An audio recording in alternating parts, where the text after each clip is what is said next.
policía rechaza que 286 uniformados involucrados en varios delitos han sido reincorporados a la institución. Denuncia que jueces han emitido sentencias que no son de su competencia.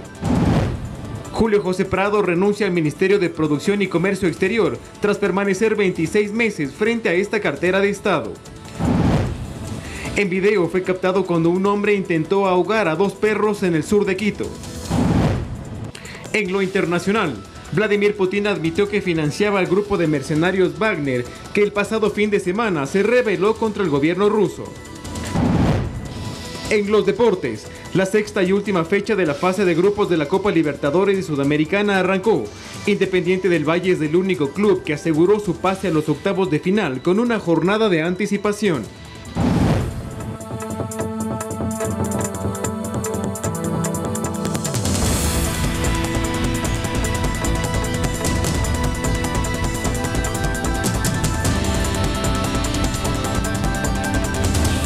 Amigos televidentes, muy buenas noches. Gracias por acompañarnos en la emisión estelar de Noticias 7. Tenemos importante información para todos ustedes. Los invitamos que nos sigan a través de nuestras redes sociales. Estamos presentes en el telegrafo.com.es, en ecuadortv.es, en Pública FM y a través de todas nuestras plataformas digitales. Fernando Estrada me acompaña. Fernando, ¿cómo estás? Buenas noches. ¿Qué tal, María Mercedes? ¿Cómo estás? Un fuerte abrazo para ti, para todos. En realidad, un gusto acompañarlos en esta noche. Esperemos que estén ávidos de información deportiva, así que acá arrancamos con la información.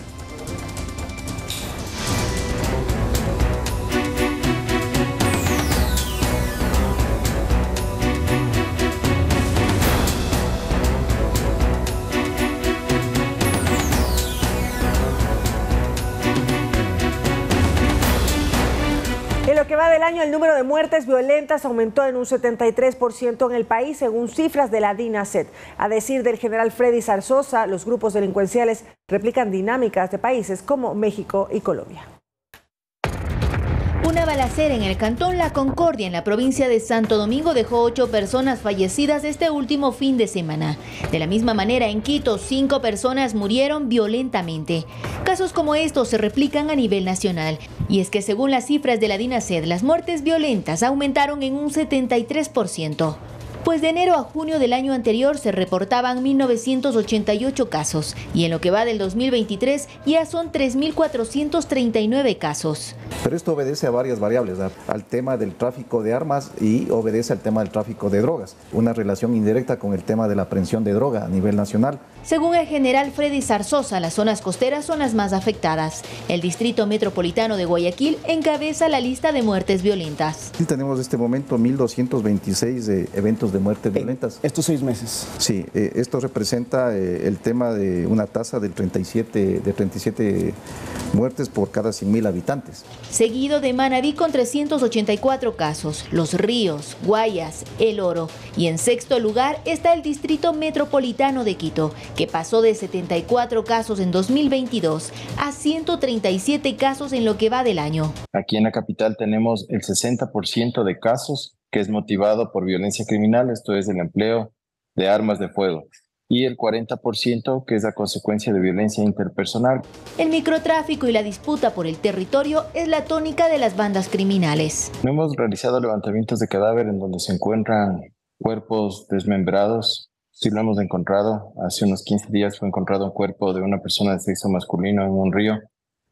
Una vez que se realizó las necrodactilias, se pudo conocer que esta persona en vida registraba varios antecedentes por diferentes delitos y era parte de una estructura criminal. Finalmente, las autoridades señalan que existe una transculturación de la violencia criminal, pues los grupos de delincuencia organizada adoptaron acciones de países como México y Colombia. Olga Velasco, Noticias 7. Y la DINASED registra 54 denuncias de secuestro a escala nacional. Sin embargo, habría un subregistro, pues las víctimas no siempre denuncian frente a la autoridad competente. En la siguiente nota les detallamos dónde hacerlo, además de contarle qué ha ocurrido con los casos más conocidos de los últimos días.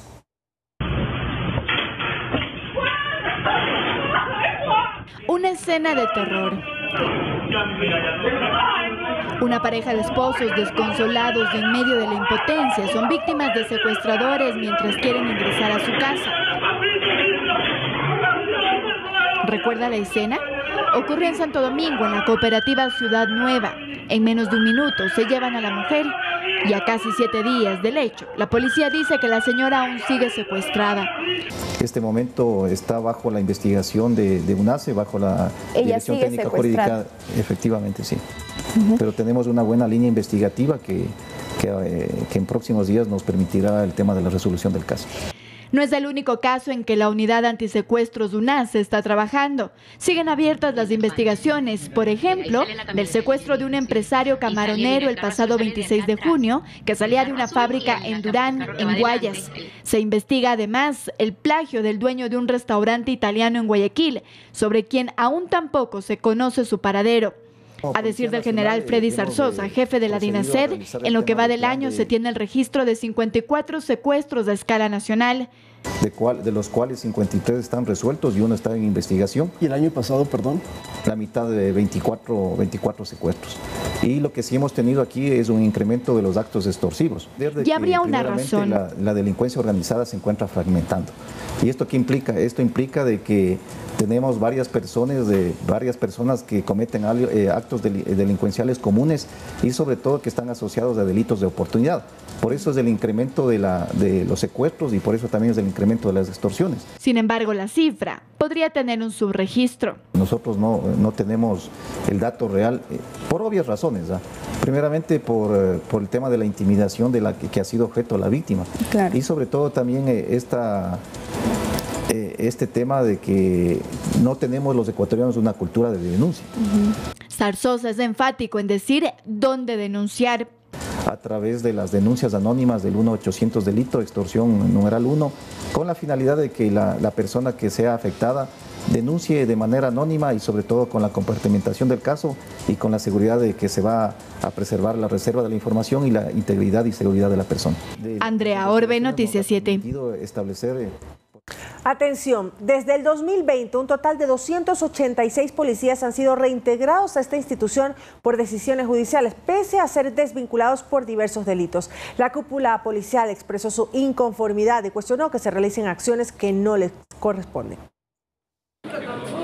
En la última reunión de generales de la Policía Nacional hubo 2 consensos. El primero, luchar directamente contra la corrupción interna y para ello mejorar los recursos que permitan tomar pruebas de confianza a los servidores policiales. Pero el otro punto y que preocupa a la cúpula es la cantidad de policías desvinculados por cometer inconductas y que por una decisión judicial recuperaron sus cargos. Desde el 2020, 286 servidores policiales han sido reincorporados a la Policía Nacional por sentencia de unidades judiciales y tribunales del territorio ecuatoriano. En cifras, en 2020 se reintegraron 15 uniformados, en 2021 64, en 2022 168 y en los 6 meses del 2023 139. Pero escuchemos ejemplos para entender mejor la molestia de las autoridades policiales. Tenemos 4 policías procesados por faltantes en sustancias sujetas a fiscalización, que fueron procesados en el ámbito administrativo y fueron destituidos. Sin embargo, luego de pasar un tiempo, se dispone a través de un juzgado la reintegración de estos ciudadanos. Igualmente tenemos un caso de robo del 2014 en El Oro. Esta persona, ex servidor policial, se acoge al proceso abreviado y le sentencian a 1 año de prisión. El servidor se da a la fuga, prescribe la causa y una vez que prescribe la causa, nuevamente solicita ser reincorporado a la institución y se lo reincorpora efectivamente a través de un juzgado de Pueblo Viejo. Y hay otros problemas a causa de los fallos judiciales. Incluso ordenan que se hagan ascensos que no cumplen los requisitos, que ordenan que se reintegren altas sumas de dinero económicas, que se pague los haberes no recibidos. El mensaje a los jueces por parte del comandante general de la policía, Fausto Salinas, es que tomen decisiones coherentes con la situación que atraviesa el país y aún de parte de la Corte Nacional de Justicia no hay un pronunciamiento público al respecto. Lautaro Andrade, Noticias 7.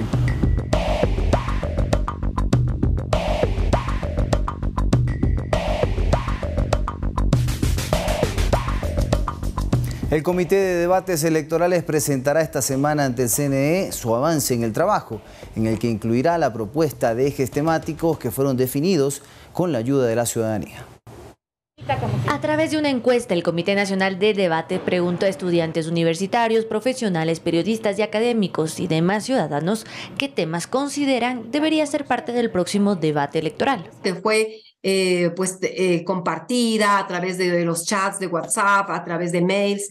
La encuesta levantó una muestra de 5.000 personas a escala nacional. Que legitima a todo proceso a todo proceso político, sobre todo, es justamente la participación ciudadana. Con este insumo, el comité le propondrá al CNE 5 ejes temáticos: político, de seguridad, de régimen económico y desarrollo de la política productiva, un eje social y otro de medio ambiente, gestión y cuidado. Nosotros ponemos todo a consideración de las autoridades del CNE. Son ellos finalmente quienes implementarán, ¿no? o aceptan. Además, se plantearon varios cambios en la modalidad del debate. Por ejemplo, el formato, ¿no? En cuanto a que debían ser 2 personas. Los moderadores tengan un poquito más de campo de acción, un poquito más de libertad.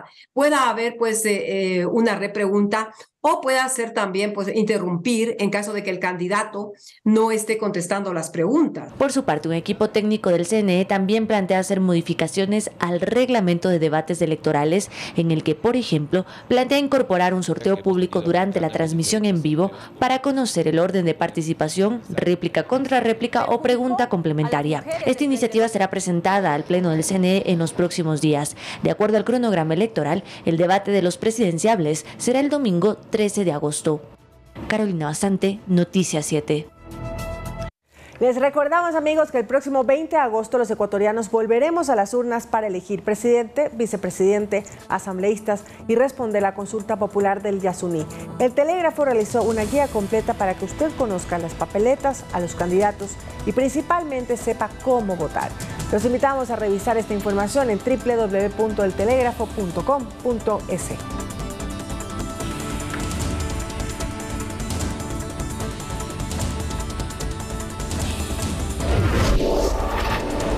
Nuevos cambios en el gabinete ejecutivo del presidente Guillermo Lasso. El primer mandatario recibió la carta de renuncia de uno de sus ministros, quien laborará hasta esta semana, mientras que 4 gobernadores fueron sustituidos. Conozcamos de quiénes se trata.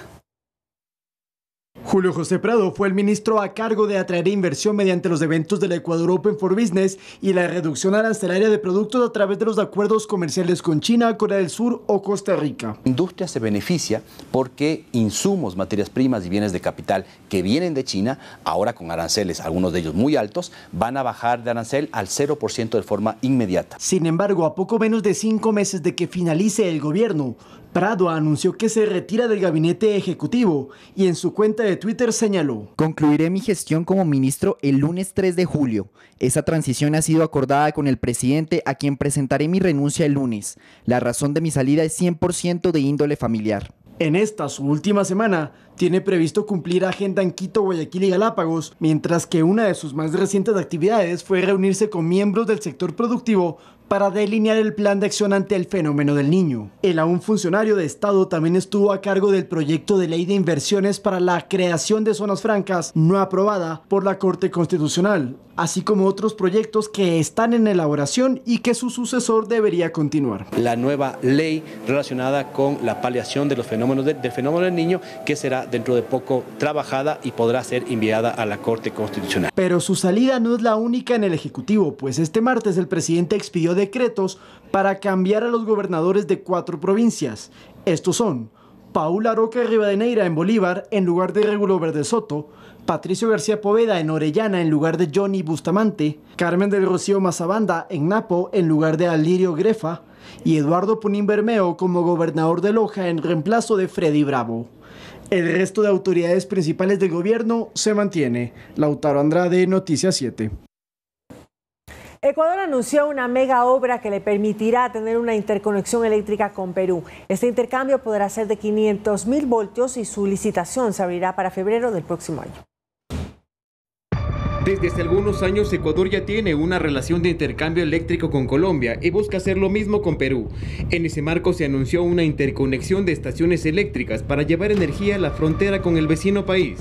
conecta nuestra central Coca-Cola Sinclair, la más grande del país, a través de la subestación San Rafael, la subestación El Inga, la subestación Tizaleo en la provincia de Tungurahua, la subestación Chorrillos, la más grande del Ecuador, en la ciudad de Guayaquil, y conectará pues con la subestación Pasaje en la provincia del Oro y la correspondiente línea de transmisión hasta la frontera con la República del Perú. Esta superautopista eléctrica, como llaman las autoridades, tendrá aproximadamente 800 kilómetros de longitud con una capacidad de 500.000 voltios. Esta interconexión, según dicen, fortalecerá el sistema eléctrico en las provincias de El Oro, Guayas y Loja, además de garantizar los futuros proyectos fotovoltaicos, entre otros. Para ello se requiere una inversión de 289 millones de dólares. De ellos el BID concederá 125 millones de dólares. Se gestiona un crédito con el Banco Europeo de Inversiones, BEI, por otros 150 millones, y la diferencia será cubierto con recursos propios de SELEC. Los estudios del proyecto, que cuentan con licencia ambiental, están listos y ahora queda concretar los planes de financiamiento con los multilaterales. La licitación está prevista iniciarse en febrero del año 2024, la adjudicación octubre del año 2024 y la obra, subestaciones, líneas que se han explicado deben estar operativas el primer semestre del año 2027. Del lado peruano están haciendo lo mismo. La idea es que Ecuador pueda exportar e importar energía eléctrica con sus países vecinos. Colombia, Ecuador y Perú funcionarán como un todo eléctrico, para mejorar la confiabilidad, propiciar el tema de intercambios de energía eléctrica. Pero es una obra que trasciende cualquier cambio político, por eso hemos tomado la decisión de seguir adelante. El gobierno actual dejará aprobado el proyecto y listo el financiamiento, mientras que el mandato entrante deberá realizar las licitaciones para las obras físicas. Edison Saavedra, Noticias 7. Y Quito es la sede de la reunión 68 de la Comisión Regional de las Américas de la Organización Mundial de Turismo, la OMT. Se trata del evento más importante del continente a nivel de autoridades turísticas y es organizado por la OMT y por el Ministerio de Turismo del Ecuador. En el encuentro están presentes representantes de 26 países. El evento de inauguración fue presidido por el primer mandatario ecuatoriano, el señor Guillermo Lasso, quien resaltó el trabajo en materia turística que ha realizado su gestión y también los grandes atractivos que tiene el país. Este es un país que en las 4 regiones sorprende a cada paso. Tenemos la selva virgen de la Amazonía, decenas de nevados en los Andes, cientos de playas de ensueño y las maravillosas islas Galápagos, un tesoro natural de la humanidad. Precisamente este sector es nuestra tercera fuente de ingresos no mineros ni petroleros y es un campo generador de 600.000 empleos. Por eso impulsamos su desarrollo, porque sabemos de su importancia en la economía nacional y porque representa el ingreso de miles de familias que viven de este sector. Desde este martes 27 de junio, Manta se conectará con Panamá a través de 3 vuelos semanales. Así lo confirmó el Ministerio de Turismo. Los primeros pasajeros aterrizarán a las 5 de la tarde en el aeropuerto Luis Alfaro de Manabí. Además, también habrá vuelos con carga pesada. Para su arribo se ha dispuesto un contingente de seguridad que involucra a más de 25 policías, entre ellos grupos de élite, antinarcóticos y servicio preventivo que se suman a los agentes de control de tránsito y seguridad interna del aeropuerto. Manta se conectará con Panamá, que tiene 75 conexiones a escala internacional.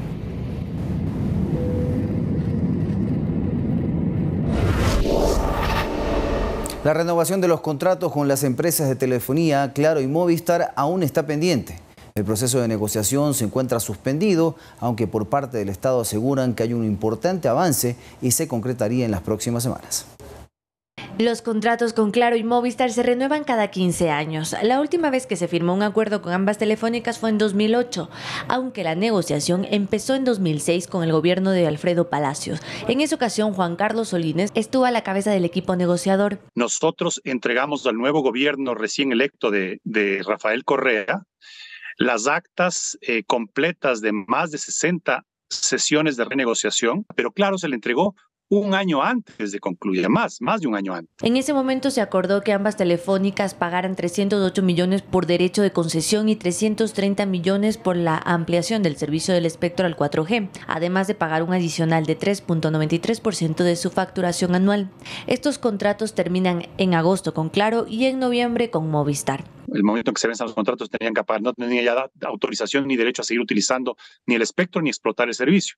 El gobierno actual empezó la negociación en agosto de 2021, pero casi 2 años después, esto no se ha concretado. En mayo pasado, el proceso, que estaba a días de concluir, fue suspendido. Les quedaron solamente 5 días de negociación. Se suspende ese plazo porque el gobierno o las instituciones del gobierno no han entregado documentación necesaria para la negociación. Ahora, la versión oficial es que hay un 80% de avance en las negociaciones y una vez que se retomen concluirán, aunque hay escepticismo, sobre todo porque el proceso ha sido bastante hermético. Incluso se les ha hecho firmar acuerdos de confidencialidad a los veedores y a todos los involucrados. Por lo cual se conocen apenas detalles de una negociación de la que depende el servicio telefónico y de Internet de al menos 14 millones de usuarios. Solines plantea que de no lograrse cerrar un nuevo contrato con las telefónicas para evitar la suspensión del servicio, habría que sopesar una alternativa. Entonces tendría que haber un acuerdo previo de prórroga de los contratos. Esto se tendrá que definir en las próximas semanas.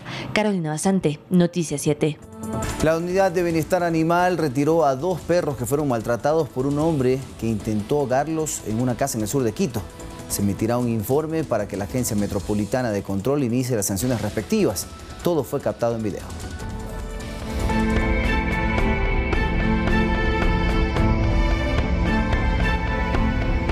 Sucedió en la ferroviaria al sur de Quito y todo fue grabado por un vecino. En el video se ve como un hombre con toda la hazaña intenta ahogar a un perro en una piedra de lavar. El cachorro intenta salir del agua, pero el hombre empuja la cabeza del animal y lo sumerge nuevamente. Incluso en varias ocasiones levanta al perro por las patas y lo lanza al tanque de agua. Todo esto mientras otras 2 personas, un hombre y una mujer, presencian los maltratos, pero tampoco hacen nada. El hombre también saca del agua a un perro más pequeño y lo maltrata de igual manera. El video fue difundido y viralizado en redes sociales. Esto despertó las alertas de la Unidad de Bienestar Animal que acudieron al sitio. Llegó nuestro personal y estas personas en cambio ya no querían abrir la puerta. Gracias a la Policía Nacional pudimos entrar y pudimos verificar el estado de los canes. En realidad estaban en una condición mala. Para precautelar el bienestar de los canes, la unidad municipal sacó a los perros de esta casa. Los animales ahora están bajo nuestra custodia, están siendo ya evaluados de manera clínica, de manera etológica, y en caso de que ya el proceso llegue a su fin, pues nosotros podemos poner en adopción a los animales. La entidad emitirá un informe para iniciar las acciones administrativas sancionadoras que correspondan. Nosotros pasamos el informe a la Agencia Metropolitana de Control. La Agencia Metropolitana de Control, en base a la normativa, es quien va a acercarse a hacer el proceso ya de instrucción y sancionador en el caso de acuerdo a los agravantes y de acuerdo a las infracciones que haya encontrado.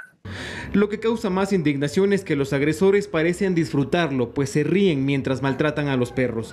Sobre esto, la directora de la Unidad de Bienestar Animal tiene su lectura. Cuando los animales se convierten en una alerta para las autoridades de lo que puede estar pasando adentro, ¿no? Porque si ellos cometen este tipo de crueldad hacia los animales, imagínense cómo debe estar viviendo esas familias.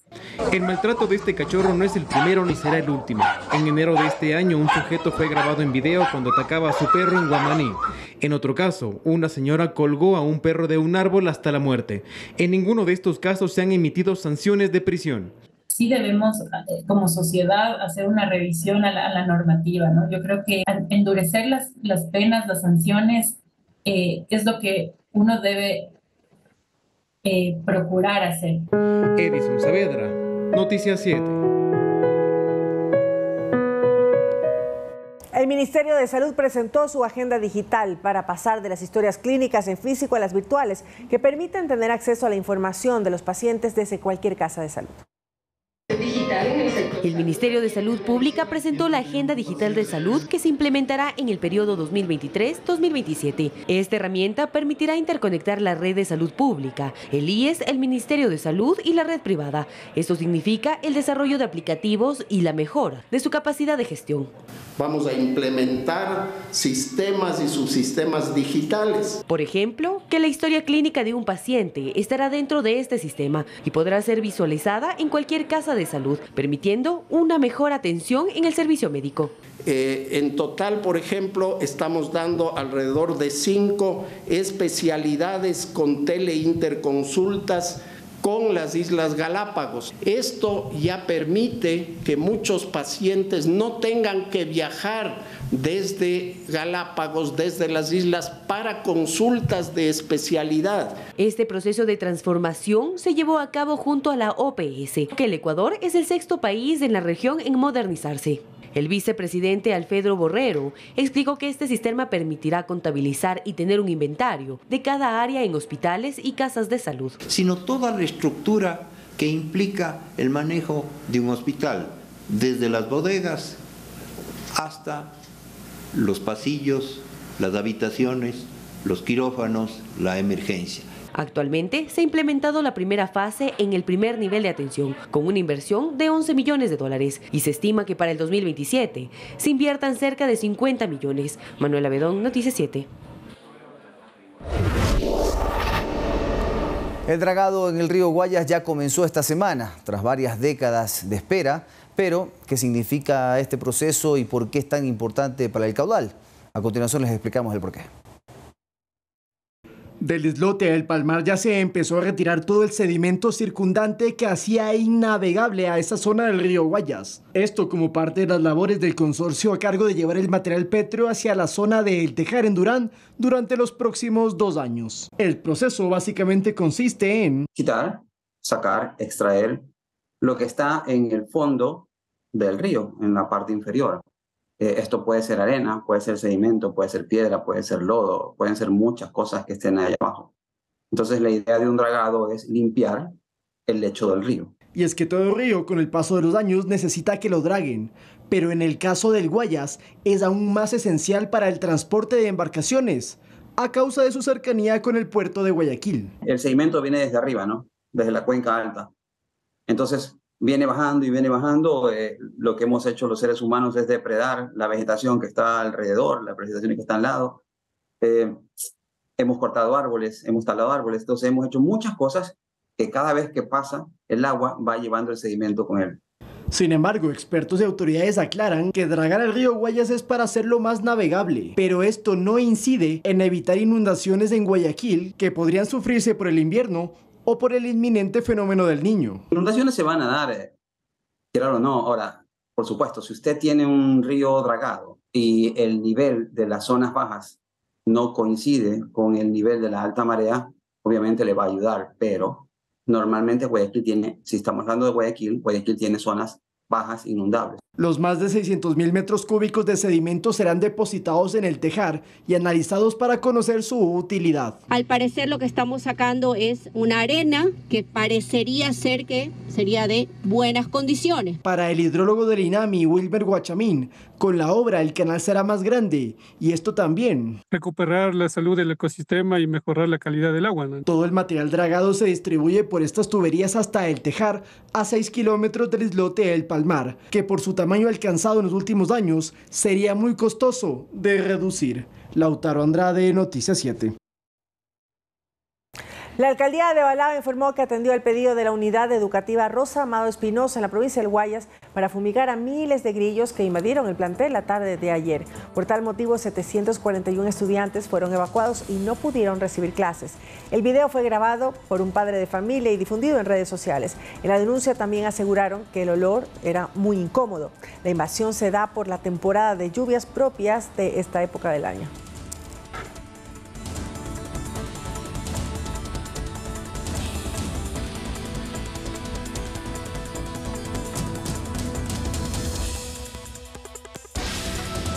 Desde las 9 hasta las 21 horas de este martes 27 de junio del presente año, más de 50 barrios de Guayaquil no tendrán agua potable.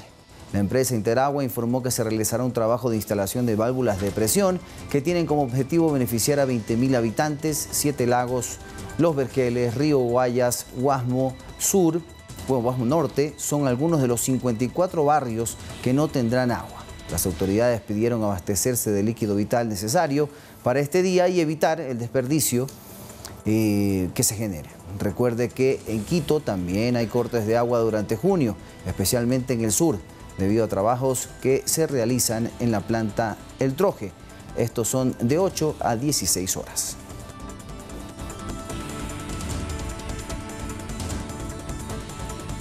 El Instituto Geofísico de Ecuador reportó un sismo en la localidad de Muisne, en la provincia de Esmeraldas, este martes 27 de junio.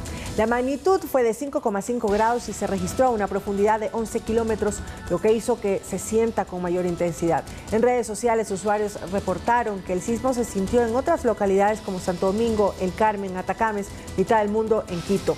Las autoridades no reportaron daños materiales ni afección a personas.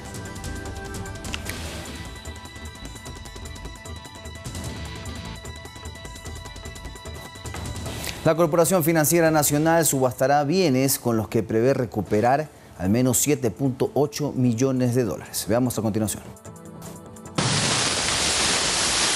Para el próximo 11 de julio está prevista la primera subasta de varias que tiene contemplada la Corporación Financiera Nacional para este año. Se van a subastar bienes entregados a la Corporación Financiera en dación en pago y bienes adjudicados por vía judicial.